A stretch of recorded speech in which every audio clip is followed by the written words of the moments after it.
మహాశివరాత్రికి లక్ష్మణేశ్వర క్షేత్రం సిద్దమవుతోంది. ఇక్కడ కొప్పులింగేశ్వరుడు దుర్గా లక్ష్మణేశ్వరుడిగా పూజిస్తారు. పశ్చిమ గోదావరి జిల్లా నరసాపురం మండలం లక్ష్మణేశ్వరం గోదావరి తీరంలో ఉన్న దుర్గా లక్ష్మణేశ్వరుని ఆలయంపై ప్రత్యేక కథనం.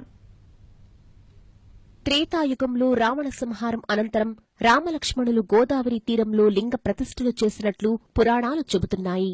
పాప పరిహారం కోసం వశిష్ఠుణ్ణి సలహా కోరగా సీతారామలక్ష్మణుల ముంజేతులకు కంకణాలు వేస్తాడు.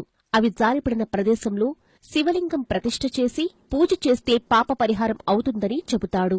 తూర్పుగోదావరి జిల్లా రామేశ్వరంలో రాముడు, పశ్చిమ గోదావరి జిల్లా లక్ష్మణేశ్వరంలో లక్ష్మణుడు లింగ ప్రతిష్ఠలు చేసిన ప్రదేశాలుగా ప్రసిద్ది చెందాయి.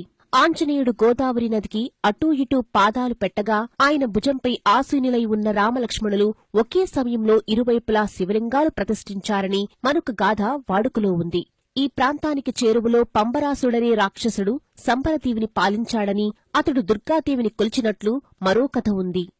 ఇక్కడ ఏటా మాఘశుద్ధ ఏకాదశి నుంచి 5 రోజులు ఉత్సవాలు జరుగుతాయి.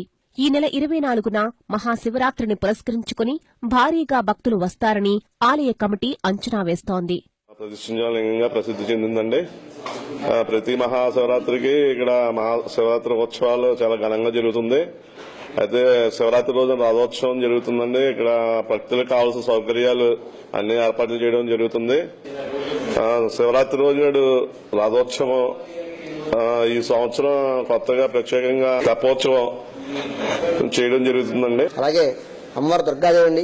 ఈశ్వరుని భార్య కింద శాంతస్వరూపిణి దుర్గాదేవి, లలితాదేవి మామూలుగా ఉంటారు.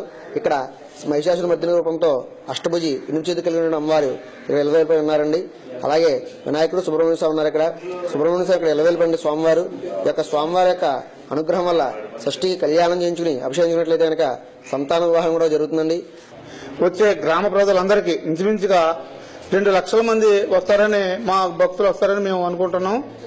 అయితే ఈ 2 లక్షల మందికి ఏ విధమైన అసౌకర్యం కలగకుండా మొత్తం ఇక్కడ అన్ని ఏర్పాట్లు చేయడం జరుగుతుంది. వశిష్ఠ నది నుంచి రేవు ఉందండి, పుష్కరాల రేవు అంటాము.